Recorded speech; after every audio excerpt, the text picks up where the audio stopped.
Hello. Thank you for joining us today. I can see my panelists here. Give me a wave if you guys can hear me all right. Great. Okay. Well, thank you all for joining us today. We're very excited to bring you an exceptional panel who's going to share some insights and ideas on how to rev up your sales pipeline through the power of methodology and technology for prospecting. My name is Andrea Grodnitsky. I'm the Chief Marketing Officer here at Richardson, and I'm going to be your host today. In this interactive panel discussion, we're going to cover a couple of things. We're going to talk about some of the key trends in modern prospecting today that our panelists are seeing, how training and enablement in sales engagement best practices really makes a difference in pipeline development. We'll talk a little bit about how to leverage scalable business development technology to stimulate that buyer interest and increase engagement. And of course, we're going to talk a little bit about analytics and AI and how that's changing the world of sales prospecting today. So let's jump in. I am privileged to introduce our three panelists. First, Kelly Lewis, VP of Revenue Enablement at HighSpot. Welcome, Kelly. Also, second, we have Lindsay Wolf, Senior Manager, Revenue Enablement with SalesLoft. Thanks for joining us, Lindsay. And rounding out our panel today, John Elsey, President and CEO of Richardson. Welcome, John.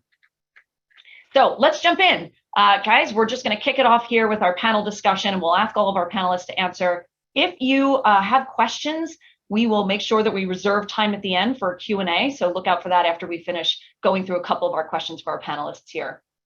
So our first question to the panel, buyer behavior, as you all are very well aware, certainly in B2B purchase decisions, has changed pretty dramatically over the last few years. More people involved in the evaluation of a purchase decision, certainly buyers doing more research digitally, and that's the case both in B2B and B2C.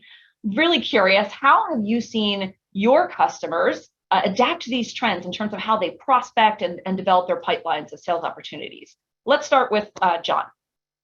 Andrea, thanks very much, and good morning, everybody. Excited to have this opportunity to talk about everybody's favorite part of selling, prospecting. Well, as you've alluded to, Andrea, I think prospecting today, in an environment with very well-educated buyers requires a much higher level of discipline and focus to be successful. As you suggested, it's a challenging environment. It's never been easy, but it's not, and it's certainly not getting any easier. So I think the question that we always think about is, how do you cut through the noise and stand out from the crowd, against all the competing alternatives that your prospects are probably receiving messages from? And so our work with our customers, we start with three core best practices when we think about prospecting. Best practice number one is when you think about the content of your messages, let's make sure that they are highly personalized. And as such, create confidence that they're going to resonate with your target buyer or, prospects. Generic approaches, we just know from research and experience, generic approaches just don't work. So how do we get into the mindset of the buyer and think about what's going to resonate with that particular prospect and compel them to take an action from their perspective rather than from the seller's perspective? And personalization can happen at the industry level, at the company level, at the kind of persona when you think about the selling role, and of course at the individual that you're actually targeting in that outbound message. One other point on this personalization, you think about some examples of how you might do that. We encourage people to think about developing a hypothesis around what is the pain that you think that individual might be experiencing within their organization. Research tells us that buyers are twice as likely to move away from an issue of pain that's causing them some discomfort, 2 times more likely to that will compel action rather than moving towards something that has a perception of, being a good thing. So how do we tailor those messages around something that we really think is specific to that role and ties in with pain? Second best practice is, once you've personalized the message, is to think about the messaging frameworks that you use. And what we're trying to do here is we're trying to balance this idea of effectiveness, getting conversions, getting those first meetings, as well as efficiency. How do you do this at scale? And I know my colleagues will talk about how we leverage technology certainly to help us do that.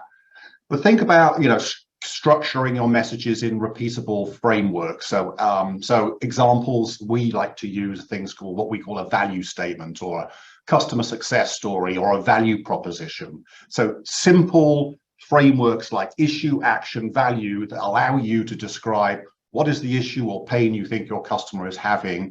What is the action that your organization can take to address that? And critically importantly, the so what? What is the value to the customer for taking action to address that pain? So gives you different ways to deliver that message in a variety of different formats.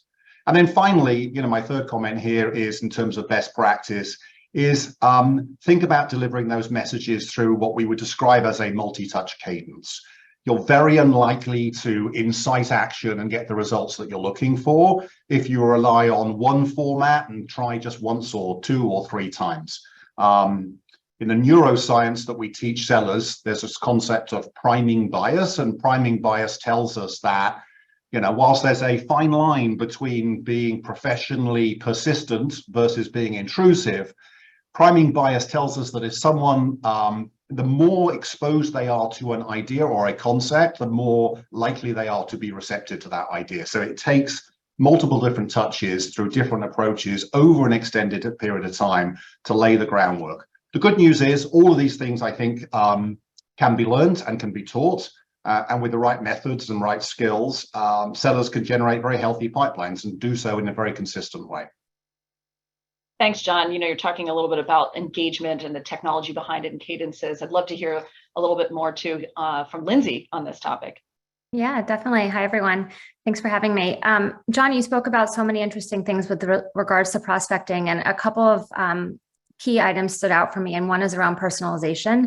And I think it's really important that the sellers are aware of their personas and the buying committee, because Andrea, as you mentioned earlier, that buying committee has really changed over the years. And it used to be that maybe you had one or two buyers on the buying committee and decision-making committee, and now you have 6 to 10 different buyers. And so the personas and the types of personas that are part of the buying committee is really important. And sellers have to understand that. In fact, I don't know if you all have seen this study, but G2 just released research on the buyer experience, where they polled around 2,000 of their buyers, and more than half, about 55% of them, said that they've started to deploy finance and security at early stages of their buying cycle. That where they're really seriously considering making a buying purchase or a purchase.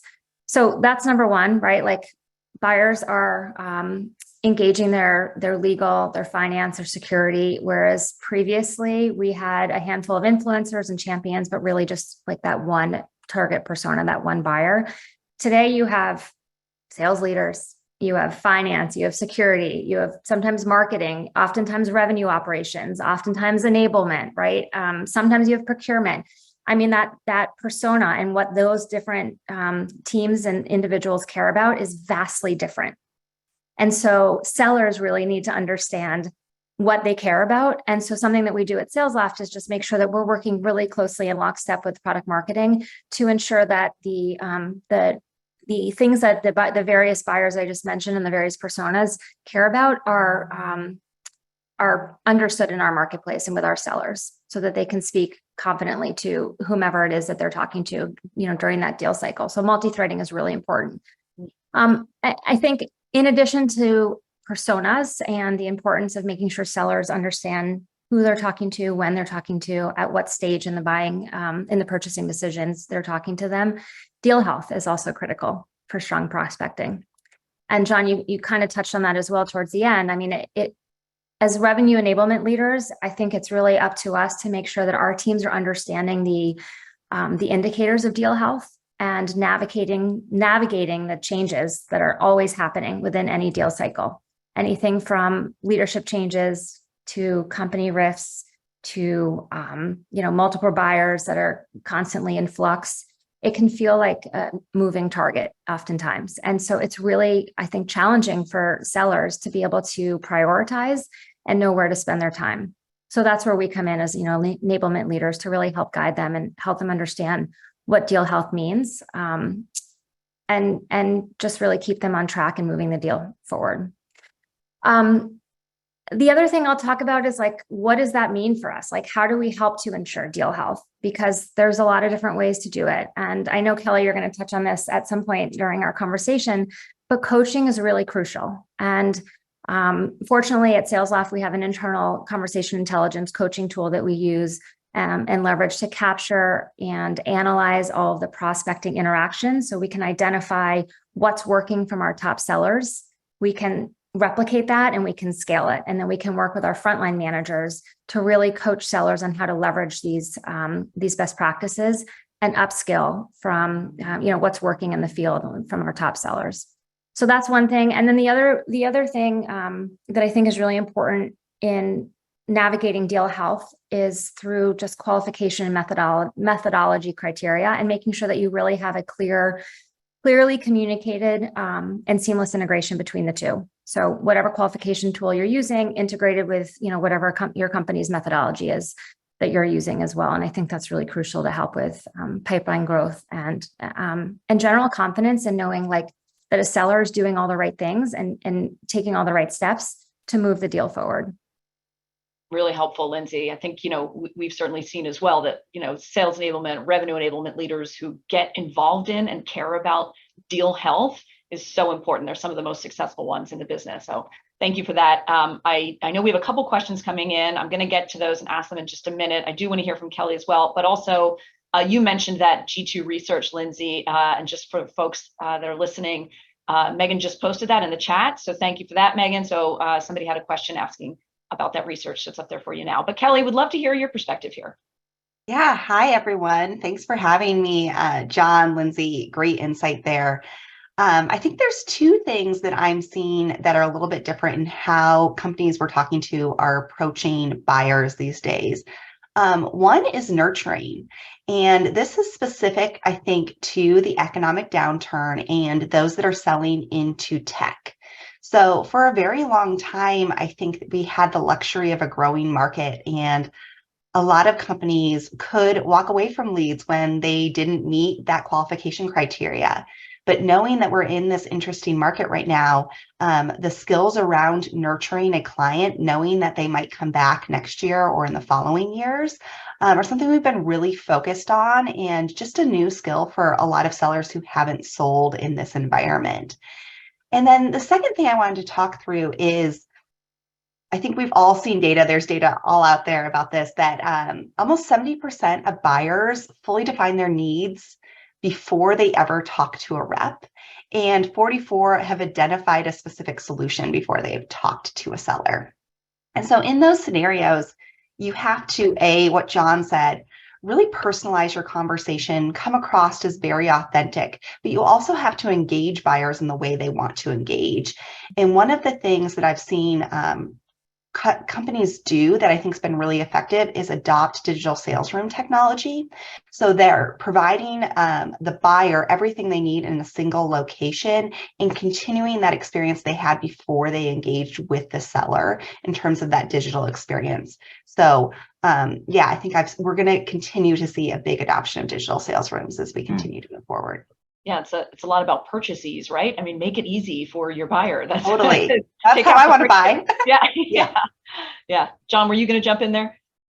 Oh, I was going to. I know we had a question that responded to the initial comments made around the kind of the challenge of personalization and how you do that at scale. I'm sure the panelists have other ideas, but let me, if I can, shall I just quickly respond to that question as it came in? Yeah, just in case folks can't see the Q&A, the question was, we have 1,000+ prospects. I would need an army to personalize for every prospect. I bet that is a question on many folks' minds. So John, why don't you take a first swing at it, and then we'll invite Kelly and Lindsay to jump in as well. Yeah, I mean, it's a very legitimate question and concern. I mean, there's clear evidence to suggest there's a correlation, obviously, between the degree to which you can personalize your outbound messages and the conversion rate associated with those messages. But as the questioner suggests, it's impractical to try and have 1,000 versions of a message. That level of personalization is maybe is desirable, but frankly is impractical, which is why I think some of these kind of messaging frameworks are useful and allows you to deliver personalized messages at scale. So let me give a specific example of that. One of the concepts that we like to teach is this concept of menu of pain. So, I mentioned a little earlier about, pain being something that is a driver, compels a customer to take action. It's often something that is very, very personal and specific to the job that they're doing. The role is often measured on their ability and to address that and metrics or KPIs around that. And it's often, as I say, negatively stated. But we can think about different personas within a target company or a profile of target companies, and offline develop a hypothesis of an issue that company might be facing and how that issue impacts different personas across that organization. And you can kind of cascade down that the pain of that organization is facing through the different personas that you might want to try and sell to. So as the CEO of the company, I may have the manifestation of that issue might be around my enterprise valuation, but for my head of marketing, the root cause of that issue might be the absence of creating top of the funnel opportunities for the sales organization. So we can develop this concept of a menu of pain and have a pretty good hypothesis as to what that, how that issue manifests itself for that particular individual. And then we can then scale those messages based on persona-based outbound marketing. So it's not perfect. It may not be at that level personalized to the individual person, but it can be personalized to the persona and the issue that you think the organization in that industry is facing at that point in time. Yep. Thanks, John. Lindsay, want to jump in, or Kelly on this one? I know we have to move on, but just real quickly, I'll add, that's where technology partners like HighSpot and SalesLoft can really help to support and be able to provide relevant scale, right? Based on the persona audience that John just talked about, based on what the various personas care about. And then you can customize accordingly. And as long as you're leading with a hypothesis or a suggested pain, there's always room to have that buyer tell you otherwise, but at least you're making an effort to set yourself apart as a seller to really understand his or her business. Yeah, great. Yeah. I also think it's like foreshadowing into what we'll talk about with AI, because it's a really interesting lead in there too. So I won't get ahead of us too much. I was going to say the same thing. So, yeah. Agreed. I do. So we're getting other questions coming in. There's one that I'm going to hold until the end of the Q&A section, thinking about the difference between qualification methodology and sales methodology. I want to get to that. But there is one that's very relevant to this discussion. Kelly, it was directed at you. How does digital sales medium apply to a technology, consulting, and advisory business? I just wanted to give you a minute to answer that one. Oh, yeah. I think almost all sellers can use a digital sales room, in that it enables them to put all of your content, any proposals, things that you want your buyer to have at their fingertips. And most importantly, you want that champion to have at their fingertips to share internally. So I think any organization can really benefit from that. Great. Thank you, Kelly. Okay, we're going to move on and we'll come back to some of those other questions that are in the Q&A at the end. So let's move on to this next question about, how training and enablement can help and where people should make their investments, right? So we just talked about some of the trends that you all are seeing. Let's help, anybody who's attending think through, well, where should they invest, right? Where should they put their resources, time, energy? What do you think has the greatest impact on overall sales engagement and pipeline development? So Kelly, I'd love to start with you on this one. Yeah, absolutely. I think it's a really interesting time to be a revenue leader right now. For a really long time, there were hundreds of niche solutions out there that allowed us to really better our sellers and give them the skills and tools they needed to prospect and work with their buyers. But I actually think we've hit a kind of a tipping point where you're seeing more of a platform buy. And so when I think, if I'm talking to a revenue leader and they're trying to figure out where they invest now, I would say go back to your foundation. What are those core technologies you really need, or investments you need to lay a really strong foundation for the next 3 to 5 years? And when you look at that, the other great thing is you're seeing a lot of merging of these technologies into a single platform, whether that's coming through M&A or whether that's coming from homegrown solutions or just partnering. And I promise I was not paid to say this, and it was not planted, but I actually think the three of us who are speaking here on the panel today actually represent some of those core technologies when you think about it. A methodology is very, very key to ensuring you have consistency in the field. So we all create a sales process, but that sales process doesn't work if there isn't a methodology to create that consistency and to ensure that you have best practices. So I highly recommend, if you haven't invested in a methodology, you need to have that to make sure your sales process is working. And then I think you then need a way to engage with your customers and prospects. And that looks like a lot of these engagement solutions out there, obviously SalesLoft being one of the top solutions out there. Then you need a revenue platform. And I think it's really interesting what we're seeing. SalesLoft is one of these vendors out there that has combined their engagement platform with revenue intelligence and a revenue platform. And then, of course, you need a way to drive your strategic initiatives. You need a way to, as an enablement leader or a revenue leader, actually drive behavior change with your reps. We all are looking at our teams today and saying, I wish they would do this better, or I wish we could drive this behavior. But to do that and make sure that change lasts, you need to have operational rigor, but you also need a platform to drive those changes through. And so I think an investment in enablement platform is really important. So weirdly enough, or maybe on purpose, the three of us kind of represent what I would consider a really strong foundation for an organization. And then from there, you can decide what other little small tools you might need to invest in. But this, I would consider it to be the core. Thanks, Kelly. Lindsay, what would you add there? Go by HighSpot, Richardson, and SalesLoft, and you'll be good to go. Only kidding, to some extent. Everything you need. Yeah, exactly. Everything you need.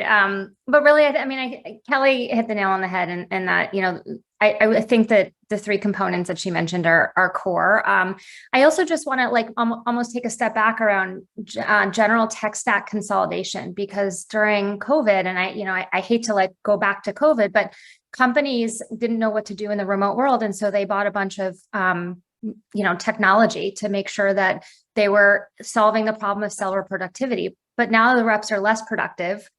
They're navigating tech stack chaos, and they're a little bit confused on how they should spend their time. So especially with, the various, the large buyer committee that we talked about, right? 6 to 10 buyers in every deal. All of them are sending their own signals to the seller. They're all opening different emails. They're interacting with different content. They're watching different videos, whatever it may be. That is just noise for a seller. And it makes it really hard to prioritize how the seller should spend their time. And so when like the biggest decision as a seller we can make every day is how we spend our time, that's confusion. And I think that's, it's a real problem for sellers in today's world, which is why tech stack consolidation as a term has become such a widespread topic of conversation within our world. And I think we just, we need to really streamline everything. Kelly, you touched on, the importance of utilizing an enablement tool, an LMS, a revenue workflow platform like a SalesLoft or, company similar to that can really support that. And then making sure that we have the training and the skills so that sellers are not just having access to these tools, but they actually know what to do with them and how to do them.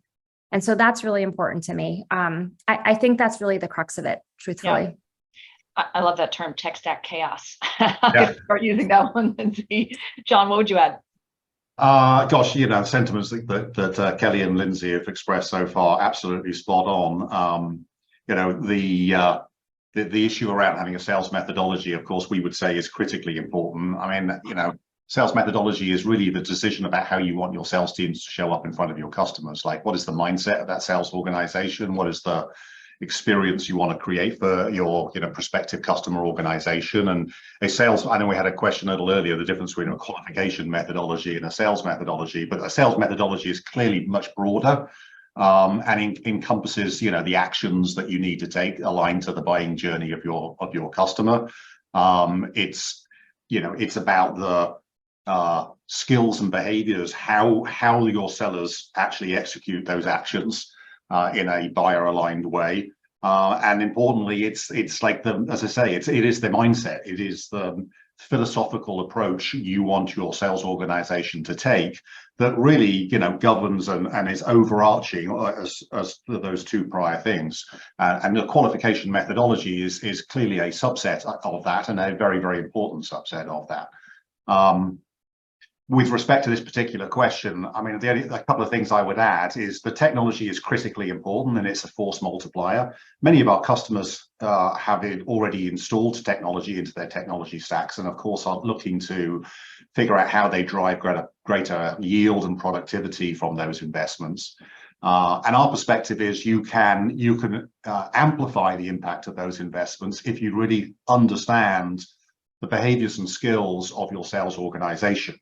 And specifically within the prospecting domain. If you think about everything that a seller has to do, finding, creating demand, winning up sales opportunities, negotiating those, closing those, and maybe some of them also have responsibility for looking after some of your most strategic accounts and growing those accounts. There's, I don't know, nominally 50 things a salesperson needs to be good at being able to do, but are you clear on which are the specific, observable, and measurable behaviors that correlate most to creating demand for your organization at the top of the waterfall, based on your industry and your sales motion? And I would suggest, as a starting point, you need to get really, really clear on understanding those behaviors. And of course, organizations like Richardson can help you do that, but measuring the current state of proficiency of your sales organization, so you have a baseline against which you can measure. And then, complementing the technology with very, very specific role-based development opportunities that teach those specific observable, measurable skills, because those are the things that are ultimately going to move the needle and drive seller engagement, because they have a high perception of impact, of value, because they can impact the success of your sales organization in a relatively short period of time. So focus on how you want your sellers to show up and really drill down on those skills and behaviors. Yeah, thanks, John. I know we've had some conversations about, just plain speak around a methodology is, all about the what, how, and the why. Why do you want your organization to show up in a certain way? What are the activities? Then what are those skills and behaviors? And then how do you enable that and support your teams at scale for those interactions? So, I know we had that question. I think actually you answered it for us. So thank you. On the, and qualification, since we're talking about it right now, how do you see that one, John? And Kelly and Lindsay jump in, but the difference between a sales methodology and a qualification, is there a difference? How do they work together? What do you think, John? Oh, I mean, my take on this is they work together. They are, they complement each other. A qualification methodology is a subset of a sales methodology. And there are a variety of different approaches, right? But I think somebody made the comment earlier. It's all about how do we help sellers better understand where to spend their time, and a strong qualification methodology. We use PPVVC, so we know that sales opportunities, your ability to close and drive momentum through your pipeline, is all about understanding customer pain, gaining access to power, co-creating a buying vision, really making sure you can articulate value and driving consensus across, multiple different buyers.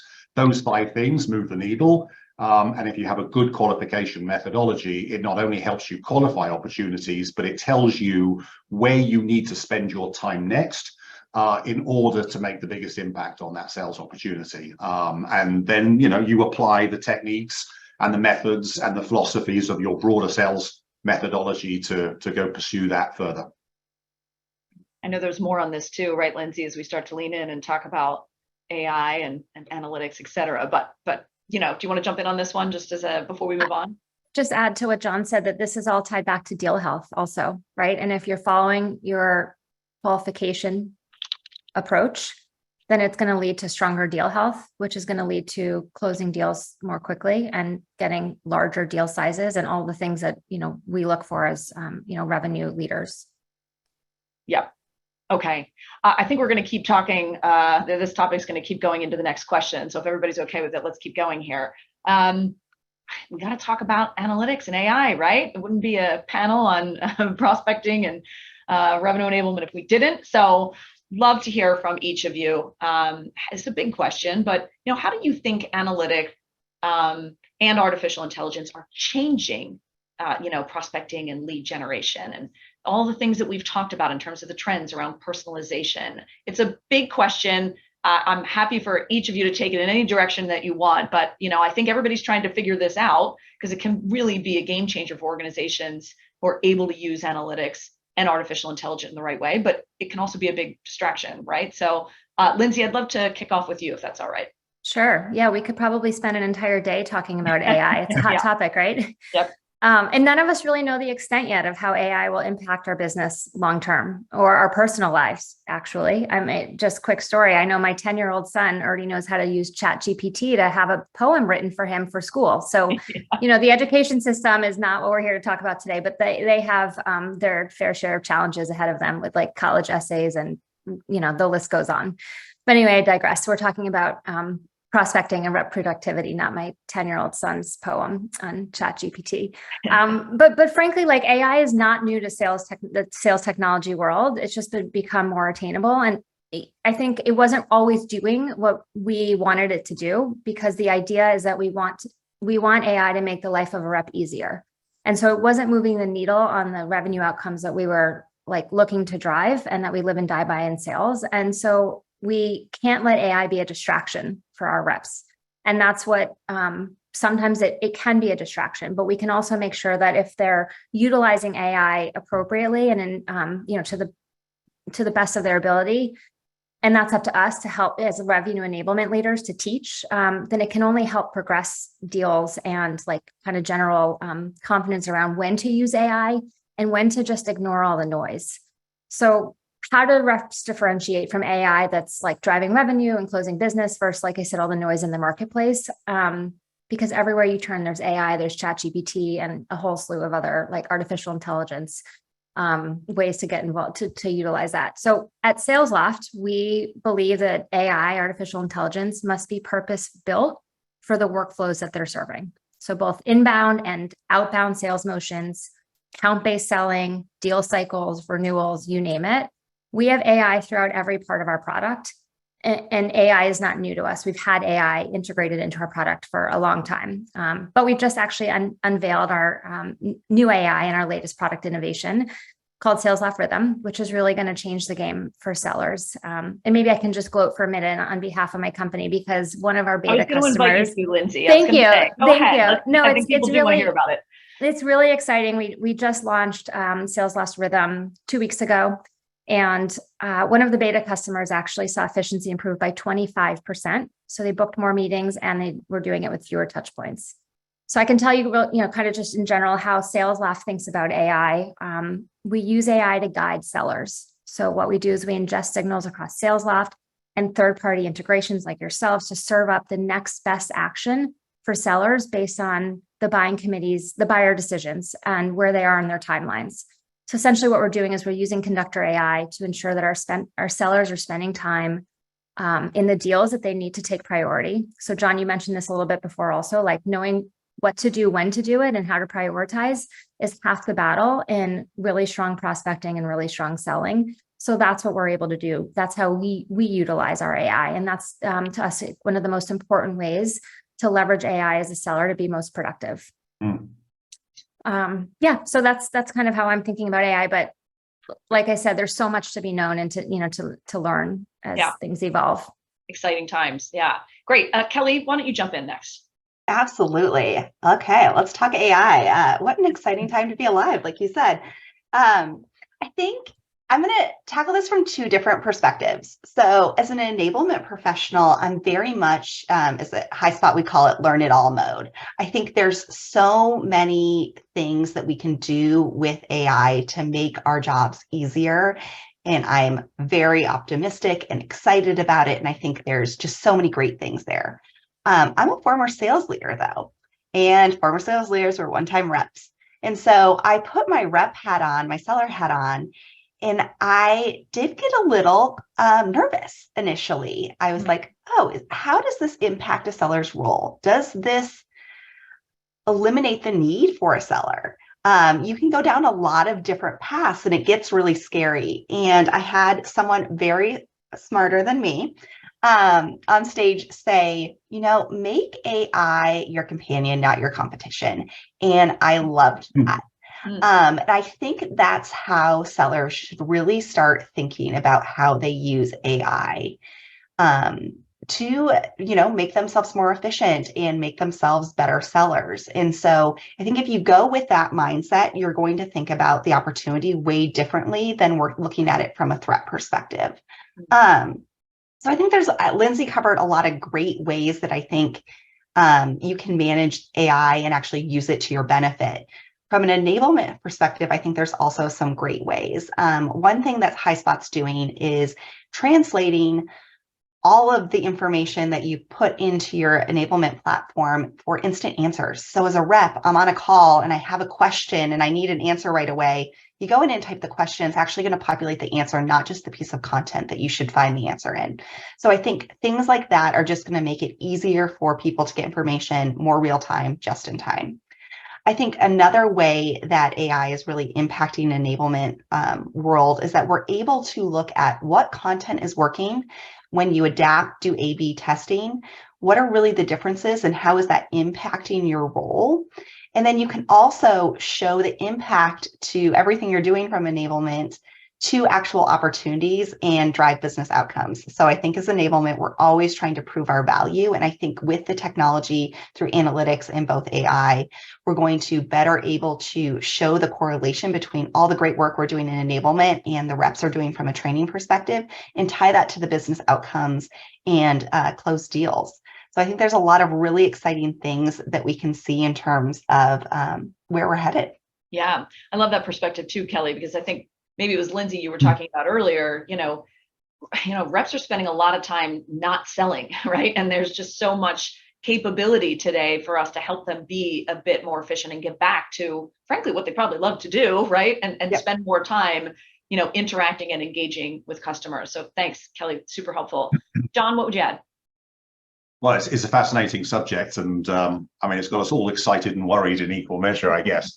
There's no question. I think the initial comment was around analytics and AI, and those two for me are absolutely intrinsically linked. So, AI is a means to an end, and we need to be clear. I think to the point that Lindsay made is like, what are we trying to accomplish here? And it needs to be very, very specific because it's a tool that's available to us to leverage, but we need to be clear on what outcome we want to drive.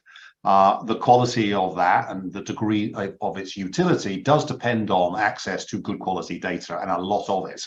And I think, some of the challenges that we see in some of the early use cases is that the data sets aren't available to give us kind of meaningful insights into what's going on with our opportunities or our sales organizations. A couple of kind of Richardson specific perspectives on this subject. I think that when you think about selling and why buyers make large commercial decisions to purchase from a vendor, we have known for many, many years the role of trust in that purchasing decision is critically important. So leveraging, generative AI to create personalized messages is, has benefit. And I think a lot of people are experimenting with that, but we need to be thoughtful and cautious about how we do that. At any point in time, if a buyer feels like they are being manipulated or deceived, then that undermines this concept of trust, which is at the heart of every purchasing decision. I think a couple of other comments are that much of the application of AI today is what I would characterize as deal centric. It's looking at data and trying to inform the seller and the organization about a probability of, the close of this sales opportunity or what my next best move should be, for example. I think where we see our opportunity is to have AI help us not be deal centric, but seller centric. How do we understand the different behaviors that a salesperson exhibits when they have an opportunity to interact with a customer? And how do we build language models and apply AI to understand the composite set of behaviors that most closely correlate to driving successful outcomes in sales pursuits? So rather than solely look at the data around the sales opportunity, let's use AI to help us build let's say a composite of the ideal seller within your particular sales environment, in your business, in your industry, based on your sales motion. And how does that establish a blueprint for us to better understand enablement strategies to replicate that profile more broadly across the organization. And I think it is striking the extent to which AI focuses on the deal and how infrequently it focuses on the individual. My last comment, just in 30 seconds, is, a lot of our customers and the industry have spent a lot of time, creating excellent training experiences and putting people through opportunities to build skills. And the question is, gosh, are sellers then using those skills? And if they are, to what extent is that having any impact whatsoever on improving the financial performance of my business? One of the things that we're experimenting is really using AI to observe and listen sellers and their behaviors, and then use the pattern around data to then correlate the presence and the frequency of those behaviors to things like sales cycle duration, win rates, contract values, so that we can build a better picture of the sales organization, and find ways to replicate that at scale. So I think it's one of many opportunities that we have to leverage this new technology, and it's certainly very, very exciting. Thanks, John. Yeah, and listening to all of you, so, starting with the outcomes you're trying to drive in mind, right? When you're trying to, pick and choose and leverage, AI and analytics, so super important in your business. I love the idea of making sure that you're using it to get the next best move and make sure your opportunities are progressing at a rate you want them to, but also focusing on those important behaviors and how that's correlated to success. So very helpful. I'm being mindful of the time. We do have one more question, and then I want to make sure that we get to some Q&A, because we've got some questions that are in the backlog here and some really good ones that I think will be good discussion for us. So I'm going to move us on to the last question here. And, this is really to help folks who are listening in think about, where do they get started? How do they get moving? And, where do they place their bets? So, for folks who are revenue leaders, and they're thinking about potentially implementing a methodology and the technology for prospecting in particular and pipeline development, what do they need to do to ensure that they, get a project like that off the ground and that it really delivers results? And would love to start with you, John, on this one. Yeah, so I think when organizations undertake sales transformations, working deliberately with their sales organizations with an aspiration to change, as I say, the financial results of their organization, there are one or two characteristics of those sales transformations that we've seen to be really, really important and correlating to success. First and foremost, as I've mentioned earlier, we want to be really, really clear on the outcomes that we want to deliver from that sales transformation or sales initiative. And we need to be able to quantify and have a view as to how we are going to measure those outcomes. So as we deploy that initiative, we can continue to observe and calibrate as we go. Ultimately, this is about taking a sales organization and trying to affect change in the way in which they show up in front of their customers. If they don't behave differently and don't undertake different actions in front of your customers, then your results aren't going to change. But in order to make that change happen, it requires a set of very, very deliberative, prescriptive linked actions from taking a sales organization. In this question today is about prospecting. How do I take a seller and a sales organization who may have little or no awareness around those best practices? How do I create awareness to begin to build some knowledge, to establishing a level of proficiency, to ultimately driving mastery in terms of how they sell and the way in which they're leveraging some of the tools that we've discussed in order to deliver an outcome? And our recommendation is you get very, very clear on what those steps are in affecting change in your sales organization, and you establish clear measures at each point along what we call the performance journey, from awareness to knowledge to application to skill and ultimately business impact. And that gives you a clear path to demystify and break down into measurable and observable steps this whole issue of change management and behavior change. And I think different organizations have different frameworks for doing that. We talk about learn, practice, apply, and coach as our framework. But if you put those steps in place and you define measures against each of those steps, then you have a plan, and you are much more likely to generate the types of outcomes and results that you're looking for. Thanks, John. Kelly, what would you add? So I think John nailed it. I think there are, when you think about a sales methodology, that's for your reps, but enablement needs their own methodology and framework as well. The only way you will create operational rigor and make sure that you're creating lasting behavior change is that you are following your own methodology to how you run behavior changes or strategic initiatives at your organization. So obviously there's a lot of frameworks out there. I think it's really exciting to see how many enablement organizations have adopted these in the last couple of years.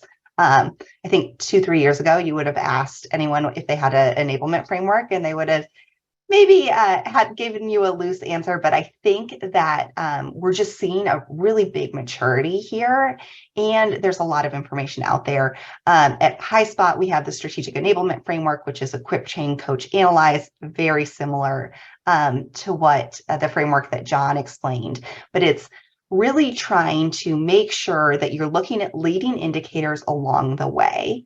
And then one area that I want to double click on, because I think it gets missed in so many frameworks, is coach. Your frontline managers are so important to creating lasting change. You've got to make sure that your frontline managers not only can tell, but can show how to do things correctly and actually feel confident enough to give that feedback. We actually have our frontline managers practice giving coaching in front of each other so that they get comfortable giving hard feedback. And then the third thing I'll hit on is what good looks like. And Lindsay, I think you might touch on this a little bit too, but showing what your good reps are doing and making that awareness that people are doing this in the field, and here's what it looks like when it's done well, will give people who are still in that practice phase and still a little bit scared to do it in the field or uncertain of how to do it in the field, that comfort and confidence to practice it themselves and go and execute in a consistent way. Love that. I love that you make your managers, practice in front of each other. I mean, we you have we to. all know we need to coach, but actually doing it in practice, takes. Yeah, you have to. Lindsay, what about you? Well, very similar to Kelly and John, we also follow our own enablement approach. Ours is learn, activate, refine, and measure. So very similar to what Kelly just mentioned about, I think it was equip, train, coach, and analyze, like teach, right? Practice, activate in the field, and then look at the analytics and the data and see where you need to make changes. And so I think that kind of encompasses the way all of us think about going to market with an enablement program overall. But I do want to double click on what Kelly said around coaching, and coaching is really important, as we all know. And I think there's a really big difference between giving feedback and coaching. And so two things is, one is making sure that frontline managers understand the difference between giving feedback and the difference between coaching and when to use it and when not to use it. And we could talk about other frameworks around coaching as well, which we don't have time for today in this webinar. But that's also something that's really important, is making sure that, your leaders, your frontline managers and above are really dialed in on how to give feedback, when to give feedback, and how to coach. So there's like the telling, and then there's the leading the horse to water, essentially, and making sure that they can understand, because that's where the behavioral changes really happen, is when they're coaching. Sometimes you do have to tell, right? We all know that, but when they're able to coach, that's where the rubber hits the road. And so at SalesLoft, we leverage our own internal conversation intelligence, and we listen to calls. We create playlists of what great sounds like, what great looks like. And then we make sure that we are scaling that and we're sharing that back in the field. So we have regular newsletters that go out in the field. We have our all hands meetings within different segments. We also have call reviews within each segment that the individuals on my team runs with their respective stakeholders, so that we can make sure that we're listening to calls within a particular topic. In this case, we just launched our rhythm. So we're listening to calls around, conversations that talk about rhythm. And then we're highlighting what great sounds like Kelly said. And the other thing I'll mention that we've started to dip our toes in is sharing the flops too. So of course you have to get approval, or we tend to make sure that the person that's not had a great call or has room for improvement, let's say, is okay with us sharing those calls. But that also gives folks opportunity to realize that like, it's okay to fall and get back up and keep practicing and refining, and that practice really does make perfect over time. Yeah. So, I think that leveraging our team, our CI, like I said, listening to calls, making sure the managers know when to coach versus giving feedback, are really fundamental. And then lastly, at SalesLoft, we actually have a new role on our enablement team that's entirely focused on tech stack adoption. So we talked we talked a little bit more about coaching than actually like implementing and adopting a new technology. But that's really important, because adopting a new technology is not just logging in once or twice a week, right? That's not adoption of a technology. So how do we make sure that it's being used and scaled? And, we already kind of talked about all the ways to do that. Yeah, I love that idea for that role. One thing I think I'm hearing too, as I listen to the three of you, is it seems like that you want to make sure that you're building a culture of continuous improvement in your organization, right? That you're constantly looking to, and then that opens doors for, Lindsay, what you're talking about around, coaching and being willing to fail and, sharing some of those learnings. It's about building that within your organization, that learning is something we do, and feedback and coaching is something we do all the time, right? We're constantly learning either from our technology or our manager or from one another, and building that spirit. I think that really does sit with the revenue leaders as well. Very helpful. Thank you to the three of you. We are maybe about 10 minutes left, and we've got some good questions. Is everybody okay if we shift to some Q&A here? Great. I'd love to just, I'm going to throw out the questions as they come in, and if anybody's particularly interested and wants to jump in on them, let's do that. Don't feel like all three of you have to answer. And we'll go through what we have in the list here. I'm going to start actually at the bottom, because I think it's pretty relevant to what we've been talking about. So how can we use AI to analyze opportunities, to recognize deal health and buying indicators without compromising compliance issues around customer data privacy? This is certainly a big one, I think, on a lot of folks' minds, and absolutely fine if all three of you want to jump in. John, I know you were interested in talking about this one. Do you want to lead us off here?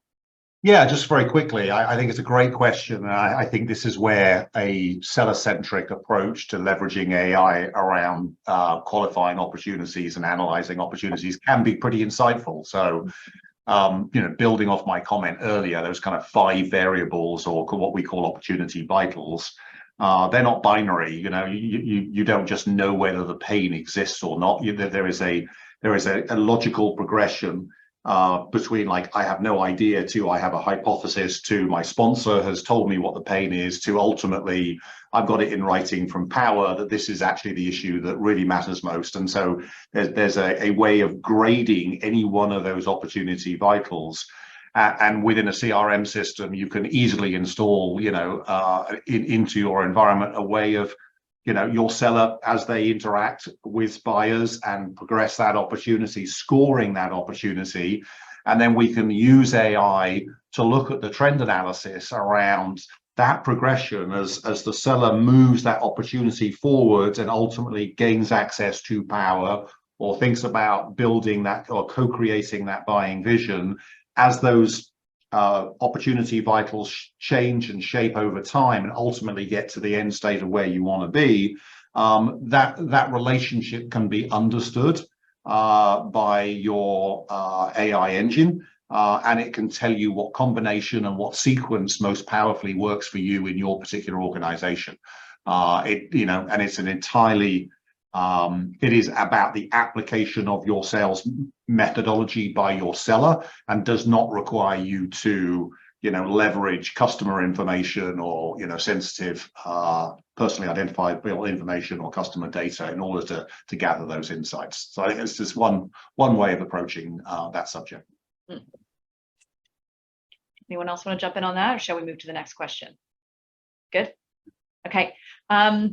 Thank you for the question. We have another one, and actually I'm going to jump up a little bit here because, John, you mentioned CRM. I know we all really care about CRM, right? It is a place we all have to live in sales. This question said, let's look at a CRM like HubSpot, where integration with providers like some of us can be difficult or not fully supported. I'm not sure if that's completely accurate. I know many of us, I think all typically do integrate with CRM. Can maybe you just talk a little bit about the importance of it, or how your organization views integrating with, frankly, any CRM system? Let's not pick on HubSpot. There's tons out there. Anybody want to jump in on that one? I guess, could you maybe clarify the question a bit on, is the question around, can we integrate with CRMs or? Well, yeah, it's, I think that, Lindsay, the question is that it can be a little bit difficult or not fully supported. That's what the question is. To what extent do you think that is true? You see that with your customers, or something that, you know, Richardson or HubSpot or, you know, or excuse me, HighSpot or SalesLoft thinks about? I mean, I think integration within the technology stacks of our customers is critically important. I mean, when we deliver development opportunities to the sales organizations around the world, invariably they have enablement platforms that include a CRM system within that technology stack. I mean, that's 9 times out of 10 the case. And our philosophy here is, as best as we can, to make sure that we're delivering not just relevant training opportunities, but doing so into the technology stacks of our customers.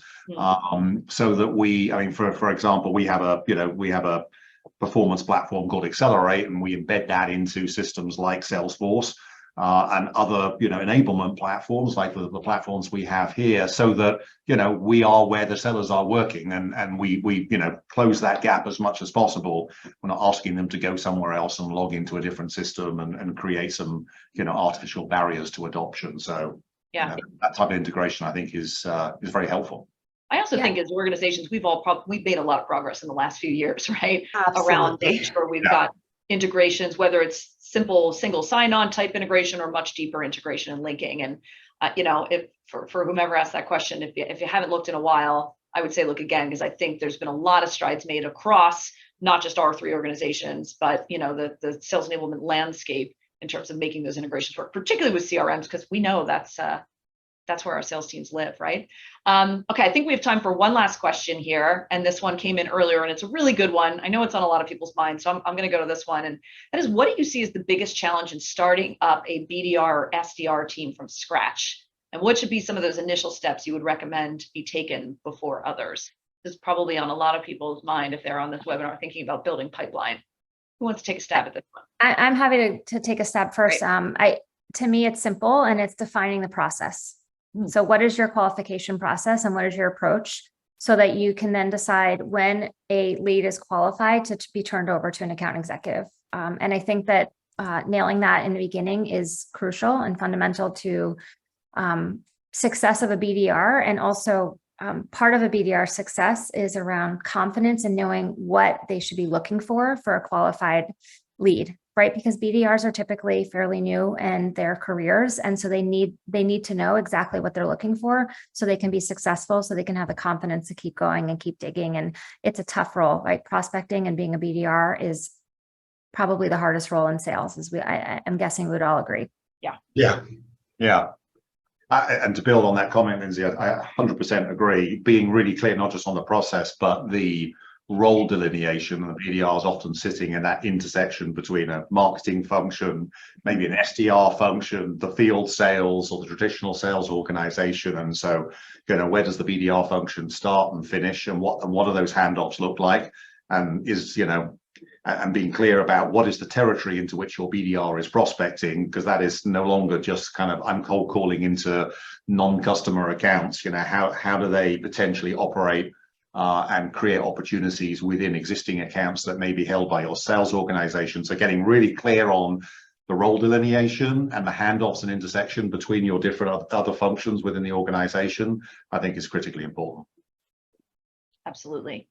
We do have one more question about how AI can help in generating quality leads. I think actually, as we pivot to some of the thought leadership that thank you, all 3 of your organizations are going to share with folks who've joined today, I think they'll find some good answers in there as well. So I'm going to wrap us up because we've got just about a minute left here. And I want to say, first of all, thank you so much to our panelists, Kelly, John, Lindsay, for sharing all of your experience and insights with us today. As I mentioned, all 3 panelists have shared some thought leadership as a takeaway, and thank you to all of you for joining us. You can see either the QR codes on the screen that you can use with your phone, or we've just put them in the chat as well so that you can click on those.